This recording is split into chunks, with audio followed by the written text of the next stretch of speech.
Allez, salut à tous, soyez les bienvenus dans cette quatrième session de Covid-19, les vidéos par Chronos. Vous en avez pris l'habitude et d'ailleurs, on vous en remercie. Depuis le début du confinement, l'équipe Chronos prend la température, sans mauvais jeu de mots, prend la température dans les clubs et chez les acteurs du sport amateur. Après un petit crochet hier par le handball, actualité oblige, on revient au meilleur championnat du monde, le National 2. Avec trois invités de marque, l'inoxydable Nicolas Bontron, dont on me dit que les pectoraux seront mûrs pour l'été. Salut Nico. Salut les gars, salut Fabien. On note aussi, et c'est un événement, le retour d'Idriss Kasmi, qui avait manqué depuis le début du confinement. Salut Idriss. Salut Sylvain, salut Nico, salut Fabien et bonjour à tous. Et puis on accueille un vieux briscard des terrains de foot passé par l'OM, par Cassis Carnoux, par le FC Istres, le Nîmes Olympique, Créteil, le GS Consola, le FC Annecy et enfin Marignane Gignac Football Club, l'expérimenté défenseur central Fabien Barillon. Salut Fabien. Salut à tous et merci de m'accueillir. Comment ça va Fabien? Première question bête, comment ça va? Ça va, un peu comme tout le monde, hein. Ça fait un peu chier à la maison, mais bon, il y a pire. J'allais dire justement comment tu vis ce confinement. Ça, pour l'instant, ça va. Après, si ça continue encore un bon moment, ça va commencer à être compliqué. T'arrives à garder la forme? Parce que toi, est-ce que tu es comme les autres, ces super athlètes? T'as un gymnase chez toi, t'as un tapis roulant, t'as tout ce qu'il faut pour t'entretenir? Ou t'es comme nous en fait, t'as rien et tu te débrouilles? Alors, bon, j'ai pas rien, mais bon, non, j'ai pas de tapis, j'ai pas grand chose. J'ai un banc de muscu, donc je peux faire un peu de développé couché, j'ai des poids, j'ai des barres. J'ai un petit jardin, donc je peux un peu bouger quand même. Donc ça va. Je suis pas à plaindre, mais bon, on fait comme on peut. On se débrouille. Il y a Warzone gratuit sur le PSN, hein, si tu veux. Ah, mais effectivement, ouais, mais ça, niveau physique, ça fait pas trop avancer ça. Est-ce qu'il y a un moment ça travaille la dextérité œil-main, la rapidité. C'est pour la vision du jeu, ouais. Voilà, est-ce qu'il y a à un moment donné, t'as un peu cafardé quand t'as appris ce confinement, quoi. On s'est dit, parce que enfin moi en tout cas, je suis passé par là. Est-ce qu'on se dit à un moment, où on va, quoi, en fait? Ouais, ben au début, bon, on se dit c'est pas trop grave, ça va vite s'arrêter, mais effectivement, là, ça fait un petit moment que ça continue, ça a l'air de pas vouloir s'arrêter, donc ouais, on commence à se poser des questions, on se dit quand est-ce que ça va s'arrêter, quand est-ce qu'on va pouvoir reprendre un peu nos activités, et ça commence à être un peu fatigant, c'est sûr, mais bon, comme j'ai dit, il y a pire quand même, ça va. Nico? Et Fabien, du coup, tu gardes contact avec tes coéquipiers? Comment vous êtes organisé là au club pour garder le contact et puis aussi peut-être s'entraîner Ben non, bon, s'entraîner non, ensemble on peut pas, vu qu'on peut pas se réunir. Non, mais je veux dire à la maison, est-ce qu'il y a un programme individuel ou pas qui vous a été donné par les coachs? Ouais, notre préparateur physique, Erwan, il nous a envoyé un programme. Il nous a fait déjà la première semaine, parce que bon, on pouvait à peu près sortir, courir, etc. Et là, vu qu'on peut plus trop sortir de chez nous, il nous a renvoyé un programme pour cette semaine-là, et puis ça se fait au fur et à mesure, hein. Et puis on a sur WhatsApp et sur Snapchat, on a à peu près toute l'équipe réunie, donc on peut discuter ensemble. Mais du coup, pour toi qui a été blessé pendant un moment et qui a été blessé jusqu'au confinement, si je me rappelle bien, est-ce que du coup, avec cette période-là, tu t'es un peu soigné? Comment ça va en fait justement physiquement pour toi? Ouais, ben en fait, je suis juste avant que tout s'arrête, donc j'allais faire partie du groupe pour aller à Lyon. Je sais plus. Ouais, je crois que c'était Lyon. Ouais. Monde d'Or Azerg. Voilà. Non, c'était pas Monde d'Or, c'était Saint-Priest. Saint-Priest, ok. Ah, donc niveau blessure, ça y est, hein, j'ai récupéré, j'ai bien été soigné. Après, c'est sûr que physiquement, j'étais pas encore au point et je suis pas encore au point, donc il va me falloir encore quelques semaines d'entraînement avec le groupe pour pouvoir récupérer, on va dire à 90% ma capacité physique. Donc, et du coup, ouais, vas-y. Non, vas-y, continue. Ouais, mais j'ai dit que j'essayais de me tenir en forme comme je pouvais, parce que bon, vu que ça fait 2 mois que j'ai pas fait de match. Ça fait longtemps que t'as pas joué. Mais du coup, là, en fait, ce que j'allais dire, c'est que les districts, les ligues et la Fédé ce matin ont annoncé à leur tour et la Fédé en dernier ce matin, l'annulation totale des coupes, avec un simple report juste pour la Gambardella, sinon toutes les coupes sont reportées, justement pour donner priorité au championnat. Donc si on vient à reprendre un train de vie normal, ce qui devrait arriver, et que le championnat reprend ses droits, il va y avoir un rythme qui va être assez soutenu. Est-ce que toi, tu es prêt à jouer tous les 3 jours, même si t'es pas vieux, mais à ton âge quand même, avec les blessures qui se répètent? Ben, après, ça dépend. Si on a le temps de se préparer, oui, mais vu, vu comment c'est parti, on n'aura pas le temps de se préparer. Donc, vu que ça fait 2 mois que j'ai pas joué et que je reviens de blessure, c'est sûr que ça va être un peu compliqué. Après, on va essayer, on va faire avec, mais bon. Oui, parce que Et tes coéquipiers, comment ils se sentent? Vous êtes inquiets, j'imagine, pour la suite. Vous savez pas. C'est vrai que vous êtes dans le flou finalement. Vous savez pas si vous allez pouvoir aller au terme de la saison. Ouais, ben ouais, hein. Pour l'instant, on sait pas trop, donc chacun de son côté, on essaye de garder à peu près notre niveau physique à peu près comme il était avant. Mais bon, c'est compliqué, donc ouais. Pas Comment, trop comment tu- dire pour les autres. Ouais, vas-y. comment tu sens l'ambiance autour? Est-ce que c'est plus quand vous parlez, est-ce que vous parlez plus de comment tout le monde vit ça tranquillement, ou est-ce que vous parlez vraiment du côté terrain avec un peu d'inquiétude, un peu d'appréhension, un peu d'encouragement, pourquoi pas, mais est-ce que vous en parlez justement de cette fin de saison, ou est-ce que vous parlez juste de ce qui se passe en ce moment? Ouais, ben ouais, on parle un peu de tout, ouais, c'est sûr. On parle souvent, surtout entre nous, de la saison, mais bon, après, vu qu'on ne sait pas trop si ça va reprendre, quand ça va reprendre, comment ça va se passer, ouais, on sait pas trop quoi se dire, quoi, hein. mais On en justement, sait rien. Fabien, Ouais. toi, si tu avais le pouvoir, qu'est-ce que tu ferais? Tu arrêterais là, comme par exemple le hand hier, enfin avant-hier a annoncé ça, fini le championnat amateur, ou est-ce que on tire le championnat parce qu'effectivement il va falloir une préparation, même réduite, il va falloir une réparation, sinon vous allez tous vous péter sur les terrains, quitte à finir mi-juillet.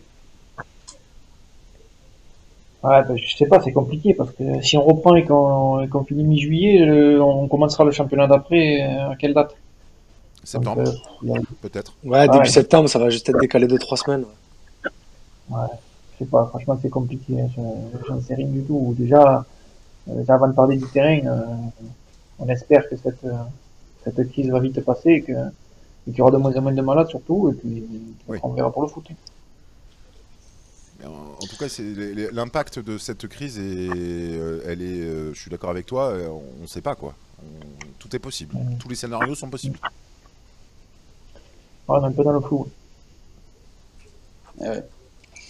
D'accord. On va maintenant parler de ton expérience, Fabien. C'est vrai que Sylvain t'a défini comme un vieux briscard, je crois, en début d'émission. C'est vrai que tu as beaucoup Vieux, non, beaucoup non. de... Briscard. Un briscard, ouais. Pas vieux, parce que je crois que tu vas fêter tes 32 ans bientôt. Ça va, tu es encore jeune. mais du coup, c'est vrai que Ça y est, bientôt périmé, hein. la Ligue 2. Tu as connu la Ligue 2 avec Istres. Tu as connu la Ligue 2 aussi avec Nîmes.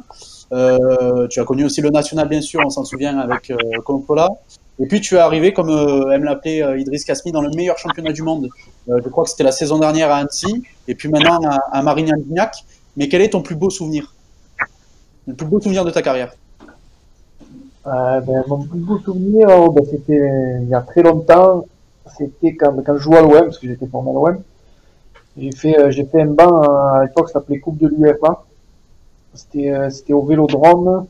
Je crois que c'était les 16e de finale ou les 32e de finale, je me rappelle plus. C'était contre le Spartak Moscou à domicile. Et on avait gagné 3-0. Donc bon, mes parents étaient venus au stade, ils avaient rencontré tous les joueurs, etc. Donc c'était vraiment, C'était un 16e. je crois, il me semble. C'était un 16e, ouais.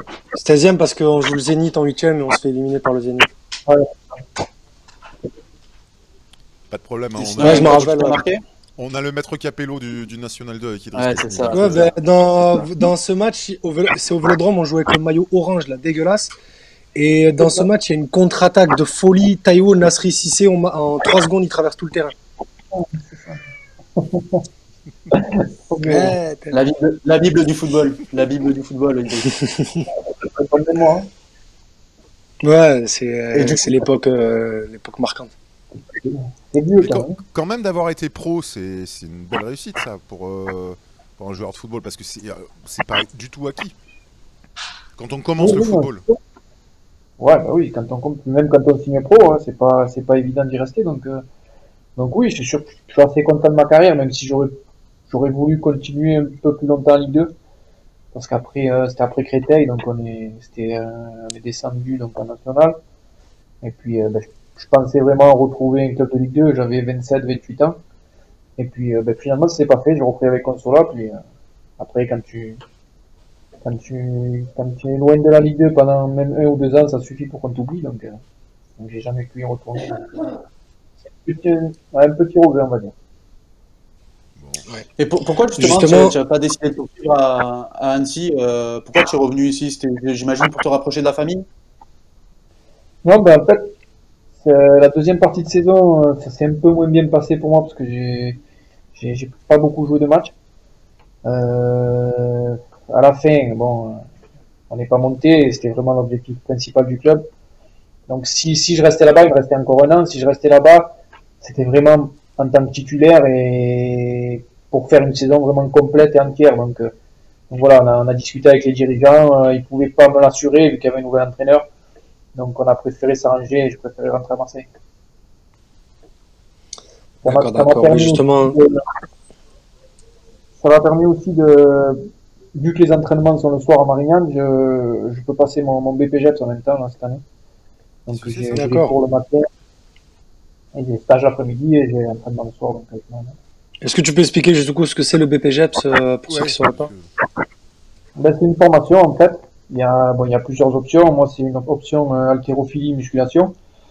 Et bon, en gros, c'est pour les personnes qui veulent devenir coach sportif ou préparateur physique. Bon, après, il y a d'autres formations à passer encore, mais voilà, c'est pour encadrer des personnes dans le niveau sportif. Quoi. Ça veut dire quoi ça? Ça veut dire que tu prépares déjà ta reconversion? Ouais, ben ouais. Tu penses? Oui, bah oui. Bah oui, c'est sûr que. Ouais, c'est en plus petit à petit, voilà, tu commences un peu à te lasser un peu du foot, tu descends de niveau, donc tu prends un peu moins de plaisir. Voilà, 32 ans, ça commence à faire. Donc je te dis oui, à un moment donné, il va falloir réfléchir à ce que tu vas faire après. Et voilà, ben, c'est Kevin Pommier, je sais pas si vous en rappelez, il était à Consola avec moi. Ouais. Il a fait ça l'année dernière, il m'en a parlé, et quand il m'en a parlé, je suis dessus que ça allait me plaire. Donc voilà, soit devenir coach sportif ou je pense dans l'avenir peut-être préparateur physique d'un club. D'accord. Ça, c'est intéressant de voir qu'aussi que même surtout même dans le foot amateur, il faut toujours penser à demain et que le foot ça s'arrête à un certain moment. Petite parenthèse, on pense au futur, mais actuellement, tu es au chômage. Comment ça se passe? Tu es au chômage technique, chômage partiel? Non, j'ai un contrat avec Marnia. Oui, mais il est suspendu ou... Ah, pardon, oui, tu veux dire pendant le confinement, c'est ça? Par rapport au confinement. Hein. Oui, ouais, ils nous ont mis un chômage partiel, ouais. D'accord. Eh ben, pas le choix, vu qu'il n'y a pas de match, il n'y a pas d'entrée d'argent, parce qu'il n'y a pas de billetterie, il n'y a pas de buvette, il n'y a pas d'entrée d'argent des sponsors, parce que les sponsors ne sont pas mis en valeur, parce qu'il n'y a pas de match. Donc, toute l'économie est paralysée. Merci. Ouais, arrêtez. Ouais, c'est un peu compliqué. Bon, on va pas parler mais c'est sûr oui, on va pas parler d'argent. Non, mais on en parlera peut-être avec ton président, parce que c'est un point de vue intéressant qui n'a pour le coup rien à voir avec le strictement sportif. Mais comment un club comme Marignane, qui a quand même beaucoup de licenciés, enfin qui est un club qui compte dans les Bouches-du-Rhône, qui notamment... C'est le club qui a le plus de licenciés. Il y avait un dossier chez nos copains d'ActuFoot 13 là, qui listait le nombre de licenciés par club, et c'est Marignane Gignac qui a le plus de licenciés de toute la Ligue Méditerranée. Et ça serait quand même fort dommageable qu'un club comme ça... pour des raisons qui sont pas sont faites, disparaissent quoi. Et j'avais lu une interview du président de Marignane qui parlait d'un trou de 440 000 euros. Ça commence un peu à faire beaucoup quoi. Mais peut-être que d'ici les prochains jours on se fera une session avec lui. Je vous laisse continuer. Il y a un club comme le Barça qui est déjà pas bien, et c'est quand même le Barça. Donc quand on voit le matelas qu'on pense qu'on imagine, On s'imagine qu'un club comme Marignane, oui, est en difficulté. Mais du coup, Fabien, on parlait de ta carrière. Je voulais savoir, toi, si tu devais revenir sur un coach. Justement, tu parlais de cette saison-là où tu as un peu tutoyé le monde pro. Du coup, tu as pu côtoyer un peu Eric Guéretz. Tu as côtoyé ensuite, là, tu côtoies Patrice Héroux à Marignane. Tu as croisé Nicolas Usaï, je crois, à Consola. Est-ce que tu peux nous parler un peu de ces coachs qui ont marqué ta carrière, pardon. Bah, moi, après, il y a un plus que les autres qui a marqué ma carrière, c'est José Pascoletti qui m'a fait signer mon premier contrat pro. Et donc, j'ai joué pendant 4 ans avec lui à Istres, après pendant 1 an et demi à Nîmes. Donc, voilà, c'est vraiment un entraîneur que Ouais, j'ai vraiment apprécié. Et j'apprécie aussi sa façon d'entraîner et sa philosophie de jeu. Donc, Et il y avait déjà Usaï comme adjoint. c'est ça, à Istres, il avait pendant 4 ans, c'était Nico Usaï comme adjoint. Oui, je me souviens, ouais. Que j'ai retrouvé à Consola en tant qu'entraîneur numéro 1 un peu plus tard. T'as besoin de ce genre de coach finalement très humain. Ouais, bah oui, c'est sûr que quand il y a des coachs comme ça qui trichent pas et qui font en sorte de faire jouer ceux qui le méritent et voilà, j'ai toujours eu des coachs qui étaient assez des vrais hommes, des bons hommes, quoi. Ça n'a pas été tout le temps que le niveau sportif, quoi. Que ce soit Pasqualetti, Nico Usaï, j'avais aussi Monsieur Floss aussi à l'OM quand j'étais en moins de 18 nationaux et en réserve aussi. C'était un coach aussi que j'ai beaucoup apprécié. Et oui, on grandit grâce à ces coachs. Hein. On n'en parle pas souvent des coachs, mais c'est quand même les personnes, je sais pas comment dire, mais vraiment importantes dans un club et dans une équipe. Oui, mais c'est le poste le plus important d'un club, le coach. Ouais, surtout le coach d'une équipe de CFA, c'est lui qui fait tourner, le club. Hein. Ouais, c'est vrai que c'est beaucoup de choses. D'accord. Bon, du coup, pour revenir rapidement sur la saison de Marignane, on a beaucoup entendu le mot saison de transition en début de saison, parce que descente, parce que grosse vague de départ. Là, du coup, la saison elle est un peu tronquée, mais comment vous jugerez un peu la saison collective de l'équipe? Ouais, on aurait pu faire beaucoup mieux. Je pense qu'on est passé à côté de notre saison parce que on a quand même des bons joueurs dans l'équipe, on a des bons jeunes. Et je pense qu'à cause du côté mental, on n'a pas pu jouer le haut du classement alors qu'on aurait pu facilement. Moi, je trouve que par rapport C'est-à-dire côté mental, parce qu'au final, vous avez des joueurs qui sont expérimentés à ce niveau. Il y a toi, Brice Nlaté, il enchaîne quand même pas mal de saisons à ce niveau. Baconnier et Châtelain, avec un double l'année dernière, ils y sont passés aussi. Terreo, Jordan Gilles. Il y a des joueurs qui connaissent le niveau National 2, donc tu peux développer ce que t'expliques le côté mental. Ouais, tu as cité quelques joueurs, mais bon, il y a quand même pas beaucoup qui sont expérimentés de l'équipe. Il y a beaucoup de jeunes. D'accord. Mais c'est des jeunes de qualité. Et des fois, je trouve dommage qu'ils se bougent pas un peu plus le cul. Parce qu'ils sont quand même aux portes de club pro. Donc, il suffit de faire une ou deux belles saisons en National 2 pour tutoyer. Oui, le dernier exemple à Marignane, c'est Alexandre Ramalingom qui a signé à Béziers derrière. Il veut devenir préparateur physique et déjà d'emblée il est encore joueur. Ouais, il se bouge pas suffisamment le cul. Ah, putain, je plains les futurs. Non, mais parce que justement il sait l'exigence que ça demande justement pour passer ce step-là. Donc c'est vrai que c'est intéressant. Et du coup, oui, je te disais, tu parlais des joueurs qui peuvent flamber en National 2 et qui peuvent tutoyer le monde pro derrière. Du coup, je parlais d'Alexandre Ramalingom qui a pris une grosse saison à Marignane il y a 2 ans, a signé à Béziers.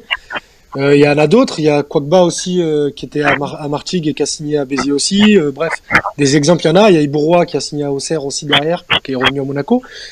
Mais c'est vrai que c'est intéressant d'avoir cette raison-là, parce que devant moi, j'ai les résultats du club. C'est vrai qu'il n'y a pas eu une seule victoire entre le 1er novembre et le 14 février. Donc c'est vrai que ça fait beaucoup de matchs ratés, sur des matchs nuls en plus, ou des matchs à un but d'écart. Donc c'est vrai que ça peut être frustrant.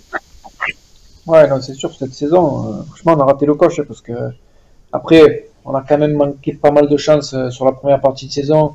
On a souvent été rejoint à la fin dans les arrêts de jeu sur beaucoup de matchs. Donc c'est sûr qu'on a laissé échapper une dizaine de points assez facilement. Donc, Contre Lyon, ouais, le match on l'avait commenté. Ouais, les Lyon, Contre Lyon, ils égalisent à la fin. Ouais. Grasse, l'OM, il y a eu vraiment un paquet de matchs comme ça. Et c'est dommage parce que comme tu disais, malgré le fait qu'il y ait beaucoup de nouveaux joueurs et qu'il a fallu un petit temps d'adaptation, on a eu aussi notre préparateur physique qui est arrivé au bout des mois de championnat. Donc voilà, malgré tout c'est ça, déjà trop tard. Ouais. On aurait pu jouer le haut du tableau malgré tout ça. Donc c'est vraiment dommage. Et toi, du coup, parce que ça faisait longtemps que tu l'avais pas joué, ce championnat-là, parce que tu es passé par la Ligue 2, le national. Comment tu juges? Beaucoup de gens nous disent le niveau a chuté. Le niveau national 2, je parle, pas le niveau global du football. Le niveau national 2, on dit que le niveau a chuté. Toi, justement, sur une grosse fenêtre d'une grosse dizaine d'années, comment tu juges un peu ce niveau-là? Ouais, je peux pas trop comparer parce que oui, quand je joue à l'OM, donc nous à l'époque c'était la CFA2, donc c'était National 3. Ouais. Et ouais, c'est vrai que National 3, après bon, j'avais 19 ans, donc je peux pas trop comparer non plus, mais pour nous, oui, c'était un championnat difficile, quoi. Donc on dit souvent que ce National 2, c'est un championnat qui est, comme le National, un championnat très resserré. C'est-à-dire que tout le monde peut taper tout le monde, finalement. Donc, ah oui. Après, il y a beaucoup de joueurs avec le classement actuel. Hein. Oui, Nico, c'est assez serré. Bien entendu. Non, je disais, on le voit avec le classement actuel. Disons qu'il y a deux championnats. Il y a un championnat du haut, un championnat du bas, mais on ne sait pas encore qui va monter, qui va descendre. C'est aussi ce qui fait son charme. Il y a 6 points entre Saint-Priest qui est premier relégable et Fréjus qui est 7e. Ouais, après les 6e, ils sont trop hauts. Ouais, après les 6 premiers, il y a un train d'avance. Ouais. Toi, Fabien, tu te vois terminer éventuellement ta carrière à Marignane ou pas du tout? Tu peux. Je sais pas du tout. Alors, ça, je sais pas si je vais continuer à Marignane, je sais pas si je vais continuer tout court. Franchement, je ne sais rien du tout. J'attends de voir comment ça va. Un contrat après l'autre, une année après l'autre. Exactement. Ouais, mais déjà, quand on se pose la question, généralement, c'est signe que.